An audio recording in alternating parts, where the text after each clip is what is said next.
guys, it's Sarah. So, today I am doing a book outlet haul. It's a little late because I actually made this purchase ages ago. I got it like at least a month ago, but like right when I got it, I actually had super bad bronchitis for about at least 3 weeks, maybe a little bit more. And then it was also like the end of term, so it was just like frantically clawing my way through life. So, I'm doing it now. Everything's good in the world, and yeah, so I'm just going to show you the books that I bought off the book outlet website. As some of you guys may know, I am actually a book outlet vlogger friend, so I will leave all the links down below. I have a big list of all the books that I've purchased through book outlet, and you can like look at them and all this sort of fun stuff and like see what other people are buying. Anyway, so these books, bought them with my own dollars, and I have a theme, which is nonfiction and death and YA.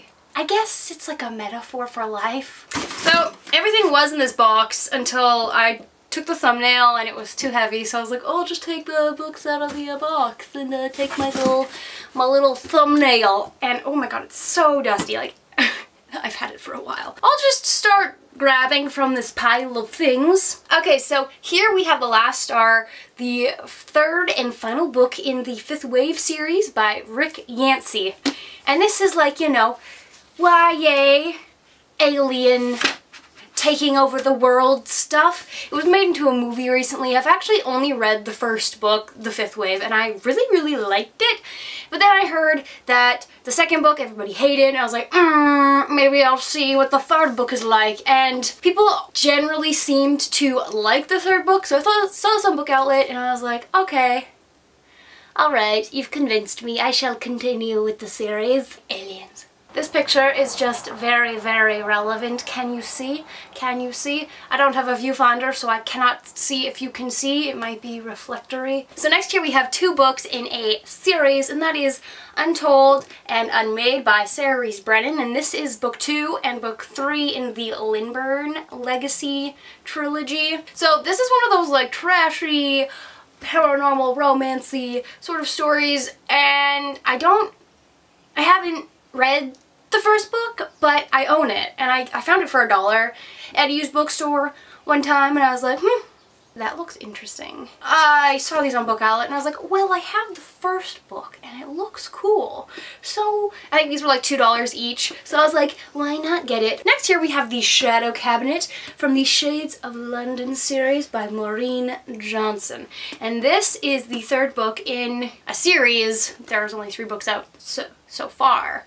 I've read the first 2 books, I own them, I love it. It's kind of like the first book is a Jack the Ripper sort of retelling sort of thing, where a girl from the US gets sent to a boarding school, then there's like all these murders happening, and their main character can like see the killer but nobody else can. It's super fun. If you're interested in like sort of macabre, Jack the Ripper, creepy kind of stuff, then I'll recommend this series. The second book like wasn't as good as the first book, but I've heard it's just like a super good lead up to this third book, so I'm glad to continue with the series. So next year we have How to Hang a Witch by Adriana Mather.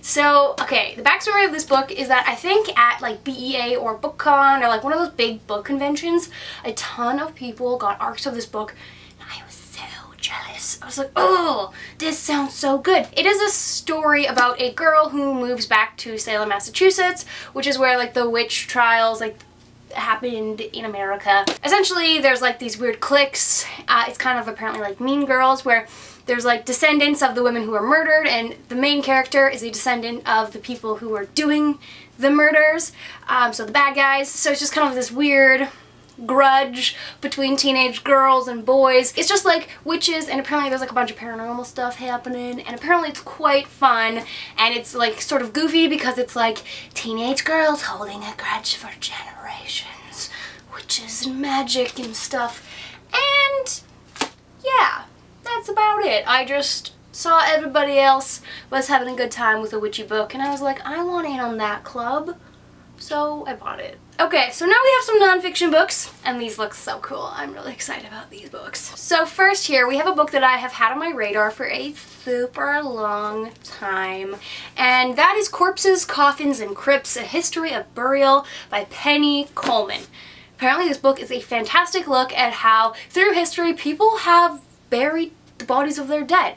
And I find that completely fascinating. Like, I love reading about like the funeral industry and like how cultures, like different cultures, deal with dead bodies differently, because if there is one constant, nay, two constant things in lives, that is being born, also paying taxes, and then dying. I just find it extremely interesting. That's morbid, yes, but it's got like cool pictures and just like, apparently it's totally fantastic book. So I am excited to have this out of the book outlet box, and now I'm allowed to read it, because if I have things in a pile to haul, I'm not allowed to touch them until I haul them. Slightly related, here we have Rest in Pieces, The Curious Fates of Famous Corpses by Bess Lovejoy.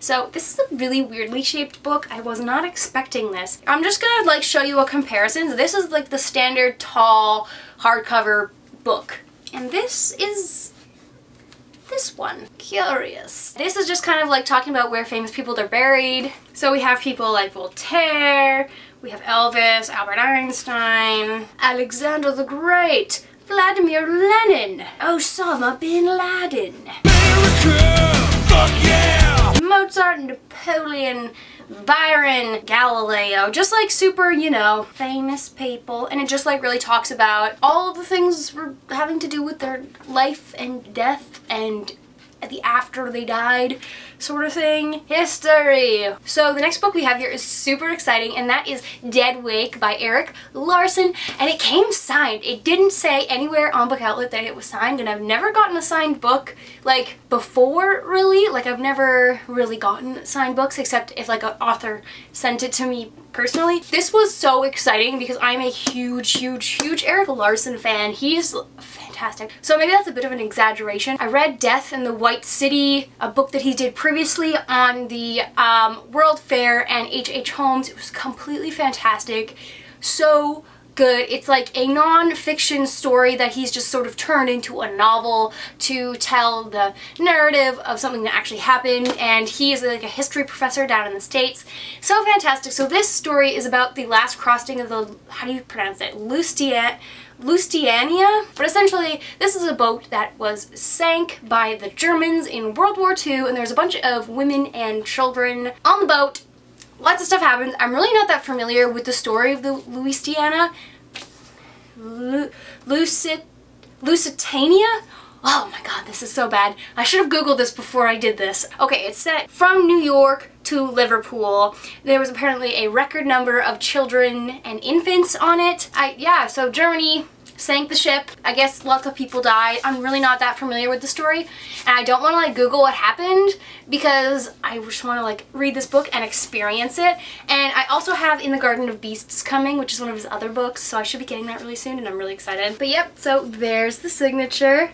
I mean, it's more of like a scrawl than anything, but I will take it. Okay, so the last two books is essentially what prompted me to make this order, because they're fantastic. I have one of the books in this series already. It's not, I wouldn't call it a series, but so this is Ancient Egypt, Everyday Life in the Land of the Nile, and Ancient Greece, Everyday Life in the Birthplace of Western Civilization, and I have the Viking book already. But essentially, this is just like a huge random fact guide about everyday life in, whoa shit, Greece and Egypt. And I, growing up, was obsessed with Egypt and ancient Greece, but normally these books are kind of expensive and they were on Book Outlet, and I was just like so ready for it. But it's just like an illustrated, fun guide to what life was actually like and different things you should or would want to know about ancient Egypt and Greece. I don't know, I just have always loved these kind of like non-fiction, fun facty sort of books. Like, I grew up reading so many of them in the library,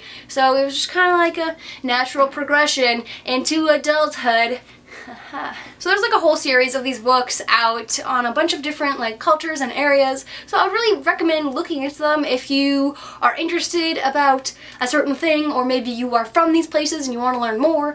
But they're so cool. But yeah, so like I said, these are all the books that I've gotten like a while ago. They've been in my room and now I can finally put them on my shelves. But I'm gonna be honest here, I have run out of room on my shelves, so I need to do a review of the shelves and mix them up maybe after I'm done hauling all these things. Yeah, so thank you guys so much for watching my video. Like I said, all the links will be below if you want to take a look at all these books that I've hauled. And my name is Sarah. Thank you so much for watching my video, and I will see you guys soon with another video.